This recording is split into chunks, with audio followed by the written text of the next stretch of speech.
Hello everyone, a very good morning to all of you. कैसे हो आप सब? आई होप सब अच्छे होंगे, सब अच्छे से प्रिपेयर कर रहे होंगे। आज माइनर्स एंड कोफैक्टर्स के ऊपर एक क्लास डाल दी है। अभी हम इस क्लास में करेंगे पोस्ट स्कॉलरशिप के बारे में। बिफोर कंटिन्यू मेरे बारे में बता देती हूँ। I am Poonam, block topper at 12th level, also selected in top 1% in Haryana as well as at national level. You can trust me. आज हम करेंगे पोस्ट स्कॉलरशिप के बारे में बात। मैंने इंस्पायर और सेंट्रल सेक्टर स्कीम स्कॉलरशिप के बारे में डिटेल में अच्छे से बता दिया है। ये स्कॉलरशिप जनरल कैटेगरी के लिए भी है, गवर्नमेंट एम्प्लॉय है उनके लिए भी है।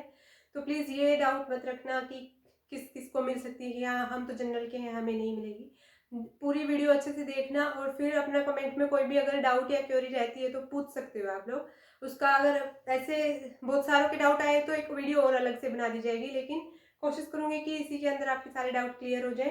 ये जनरल कैटेगरी वालों को भी मिल सकती है। मेरे पापा इनफैक्ट खुद गवर्नमेंट जॉब में है, तो मुझे मिल सकती है, तो सबको मिल सकती है, बट आपकी परसेंटेज और आपका स्कोर अच्छा होना चाहिए।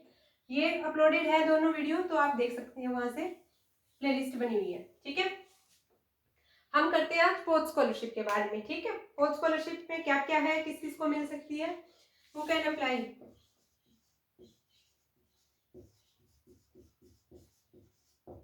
Everyone having science stream.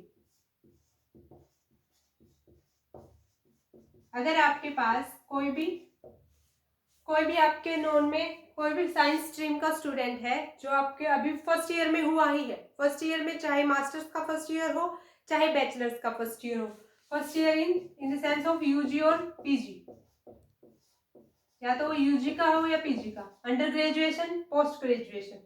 मतलब अगर आपने 12th किया है और या आपने बीएससी कंप्लीट किया है या बीटेक कंप्लीट किया है, या साइंस का कोई भी प्रोग्राम जो आपका बैचलर्स में था वो कंप्लीट किया है, और फिर आप मास्टर्स का सोच रहे हो साइंस में ही, उसी फील्ड में, क्योंकि बहुत सारे स्टूडेंट चेंज कर लेते हैं अपना बीएससी से, फिर वो एमए वगैरह में चले जाते हैं या कुछ और, बट उसमें ऐसा नहीं होना चाहिए। सिर्फ साइंस स्ट्रीम के लिए है, साइंस को प्रोत्साहन देने के लिए कि अभी साइंस के स्टूडेंट्स को बेनिफिट हो, उनकी एजुकेशन पे उनकी फैमिली का इतना ज़्यादा प्रेशर ना पड़े, फाइनेंस का या इकोनॉमिक ज़्यादा वो इतने कंडीशन में ना हो कि वो मास्टर्स कर पाए। इसलिए गवर्नमेंट आपको प्रोवाइड करवा रही है कि आप अपनी स्टडी के साथ साथ गवर्नमेंट आपको फंड पे कर रही है according to your qualifications. And if exam नहीं लेते स्कॉलरशिप में, एक स्कॉलरशिप में लेते हैं, उसका बता दूंगी आगे।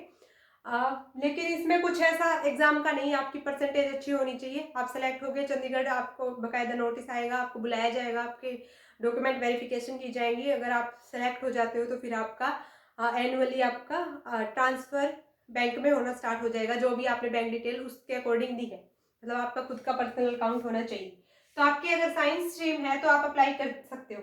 12th में आपका कितना परसेंटेज होना चाहिए, गवर्नमेंट जॉब है हो या ना हो, गवर्नमेंट जॉब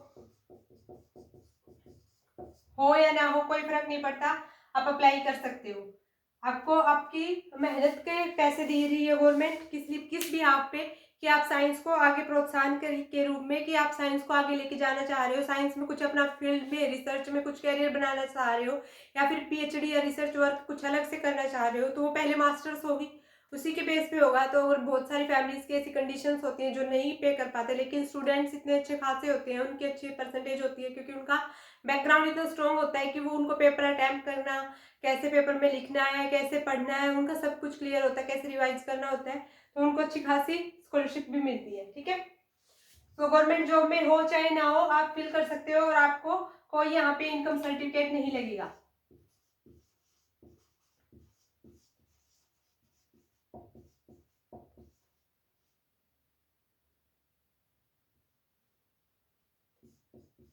यहाँ पे कोई इनकम सर्टिफिकेट की कोई रिक्वायरमेंट नहीं है। मतलब अगर आपके 10 लाख है पर एनम, या 15 लाख है, या फिर 50 लाख है, या 60 लाख है, तो कोई फर्क नहीं पड़ता। कितनी भी इनकम हो, आपके पापा बिजनेसमैन हो या नॉर्मल हो, कुछ भी फैमिली बैकग्राउंड हो, अगर आपके क्राइटेरिया एलिजिबिलिटी वाला फुलफिल करते हो तो आप ये स्कॉलरशिप के लिए अप्लाई कर सकते हो। तो general category, BCA, BCB, SC, ST सबको ये स्कॉलरशिप मिल सकती है अगर उन्होंने अप्लाई किया तो।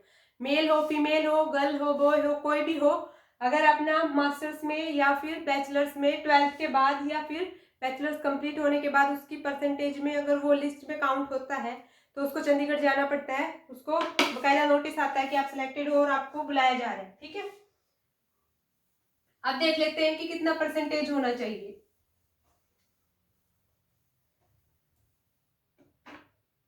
अगर आपका 12th में और या फिर बीएससी या बीटेक या फिर साइंस डिग्री, क्योंकि कंप्यूटर साइंस के भी करते हैं, कंप्यूटर एप्लीकेशन के भी करते हैं, बहुत सारी स्ट्रीम्स होती हैं, तो कंप्यूटर साइंस डिग्री लिख लेते हैं जिसमें साइंस के स्टूडेंट्स को ही मिलता है। अगर यहाँ पे आपके 90% हैं 12th में तो आप 100% श्योर हो कि सिलेक्ट हो।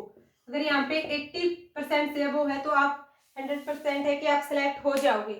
तो अगर आपके 12th में अभी बोर्ड चल रहे हैं, बोर्ड हो भी गए हैं फर्स्ट टर्म तो, और सेकेंड टर्म के लिए अगर आपको अच्छी खासी परसेंटेज बनानी है तो आप पहले अपना डिसाइड कर लो कि किसी से ट्यूशन लगवानी है कि नहीं लगवानी है, क्योंकि आपके 6 महीने आपका पूरा फ्यूचर डिसाइड करने वाले हैं कि नहीं लगवाएं या नहीं लगवाएं। इनफैक्ट मैंने 11th तक कहीं पे भी कोई ट्यूशन नहीं लगवाई थी, लेकिन 12th में हमारे स्टाफ मेंबर्स नहीं थे स्कूल में तो मुझे ट्यूशन लगवानी पड़ी थी। और उस ट्यूशन का इतना ज़्यादा बेनिफिट होता है कि आप रिवाइज करते हो 4-4 बार वो चीज़ें, क्योंकि मैथ्स का ऐसे होता है कि जिसका बहुत अच्छा हो गया तो बहुत अच्छा आपका परसेंटेज जाएगा। डेफिनेटली कि अगर आपके सिर्फ मैथ में 33 आ रहे हैं, 35 मार्क्स आ रहे हैं तो आपकी परसेंटेज चाहे कितनी भी अच्छी हो कोई फर्क नहीं पड़ने वाला, वो अल्टीमेटली डिक्रीज होने वाली है। लेकिन अगर यहाँ पे 95 या फिर 95 या 100 का अगर आप स्कोर कर लेते हो या 98 का स्कोर कर लेते हो तो आपकी परसेंटेज 10% तक इंक्रीज हो जाती है, क्योंकि 35 यहाँ पे 60 हो गया, 60 का परसेंटेज निकालोगे 5 से 12 करोगे तो 12% जाता है। 12% बहुत है। अगर 83% आ रहे थे और उसमें 12% इंक्रीमेंट हुआ, कितना हो गया 95%, बहुत मायने रखता है। तो अगर आप अपना मैथ का स्कोर, सबसे ज्यादा बोलते हैं कि मैथ ही टाइम कंज्यूमिंग है, लेकिन समझ में आ गया तो मैथ सबसे इजी सब्जेक्ट है। मैथ को बहुत इजीली आराम से अगर समझा जाए और समझाया जाए तो बहुत इजी कॉन्सेप्ट है, कुछ नहीं है। अगर आप मुश्किल से अगर आप 12th में एक से मतलब 1 महीना से लेके 40 डेज का प्रीपेयर प्लान बनाते हो तो आपका 100% है कि 90 से अब वो आपके मार्क्स आप सिक्योर कर सकते हो। तो अगर कोई भी लिंक में है तो बता देना। पूनम राय प्रधान चैनल है मैथ्स के लिए। ऑफलाइन क्लासेस का भी हम सोच रहे हैं कि जल्दी से जल्दी मैं स्टार्ट करूं, लेकिन अगर कोई ऑनलाइन पढ़ना चाहता है तो वो भी अपना क्वेरी पूछ सकता है, तो उसके लिए क्लासेस हम प्रोवाइड करवाएंगे। एक बार तो फ्री में ही करवाएंगे, पेड कोर्सेज का मेरा अभी इतना नहीं है कि मुझे पेड में करवाना है। ऑफलाइन का करेंगे तो वो थोड़ा हो सकता है कि उसकी कुछ फीस रखी जाए, ठीक है। अगर आपके 12th में 90% आ रहे हैं और बीएससी में आप कोई भी साइंस की डिग्री में 80% आ रहे हैं तो ये स्कॉलरशिप आपको मिल सकती है। गवर्नमेंट एम्प्लॉय हो आपके पापा या नहीं हो, जनरल कैटेगरी का हो, बीसीए, बीसीबी, एससी, एसटी, लड़की हो लड़का हो, सबको स्कॉलरशिप मिल सकती है। कोई इनकम सर्टिफिकेट का नहीं है कि किसी के पास ज़्यादा पैसे हैं तो उसको मिलेगी या नहीं मिलेगी, इसमें कुछ नहीं लगता।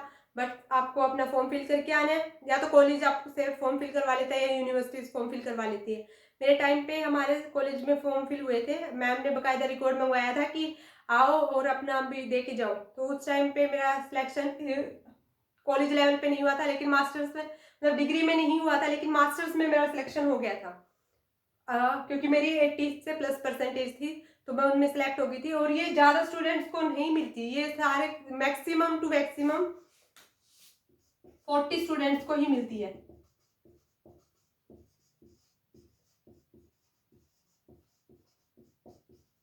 जो टॉप 1% में सिलेक्टेड होते हैं वो इंस्पायर और पोस्ट स्कॉलरशिप के स्टूडेंट होते हैं जो ऑल ओवर इंडिया में सिलेक्ट किए जाते हैं। तो अगर आप उनमें आ रहे हो तो इसका मतलब आप बहुत कुछ काबिलियत रखते हो, आपने बहुत मेहनत की है, इसीलिए ही आया जाता है। ऐसे किसी से परसेंटेज भी नहीं बनती, क्योंकि जो पढ़ते हैं वो कम से कम एटलीस्ट 6 to 8 आवर्स तो पढ़ते ही पढ़ते हैं कंटिन्यू में, रेगुलरिटी में। संडे का उनका रिविजन का अलग से होता है। तो अगर आपकी इतनी अच्छी खासी परसेंटेज 12th में बन रही है तो आपको ये स्कॉलरशिप के लिए अप्लाई कर देना। साइंस स्ट्रीम वाले ही इसको कर सकते हैं। बहुत सारी और भी स्कॉलरशिप है, उनके बारे में बताऊंगी कौन कौन से और कर सकते हैं। हर एक कैटेगरी वाले इसे फिल कर सकते हैं, उसको मिल जाएगी।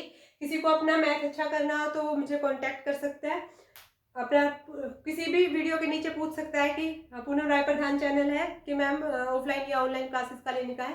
तो मैं सारा मैथ आपको मतलब फर्स्ट टर्म का तो अभी नहीं करवाएंगे क्योंकि अभी सेकंड टर्म चल रहा है, लेकिन जब लास्ट का रिवीजन होगा मार्च तक, तो मार्च में आपका सारा का सारा, मार्च तक आपका सारा का सारा फर्स्ट और सेकंड का कवर अप हो जाएगा, ठीक है।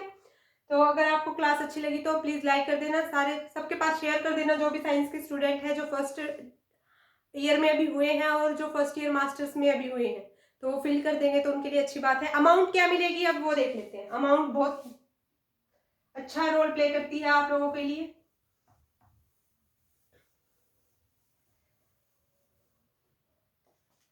अगर आप 12th के बाद फिल करते हो और अगर आप यूजी के बाद करते हो, साइंस है ये, ठीक है, यूजी के बाद करते हो, 12th के बाद करते हो तो आपको मिलते हैं 4,000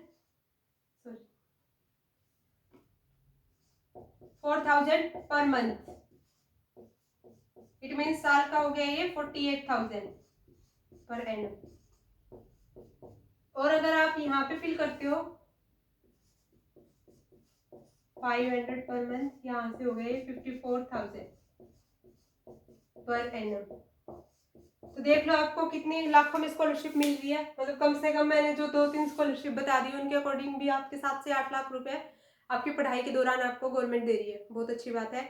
बहुत सारे सोचते हैं कि 1 फिल करूँ 2 फिल करूँ, रूल तो यही बोलता है कि 1 ही मिलेगी, बट मिल जाती है क्योंकि आप अपना क्या बैंक डिटेल वाला अलग अलग करना अपना फीस, कि आपका एक तो इंस्पायर वाले में आपका इंडिविजुअली मांगेगा, सेंटर वाले में किसी का भी चल जाता है, बट आप उसमें लिंक होने चाहिए। मतलब ग्रुप में भी है, अगर 3-4 जनों का साथ में मिलके भी अगर आपने खाता खुलवा रखा है, अकाउंट खुलवा रखा है अपना बैंक में, तो आप उसको भी अप्लाई करवा सकते हो। वहाँ पे मैंने अलग अलग डाल रखे थे तो इसलिए ज़्यादा दिक्कत नहीं हुई थी। फिर भी अगर ये लगे कि हाँ भाई इन 2 में से कोई एक चूज करनी है तो कोई एक चूज करके अपना कर सकते हो।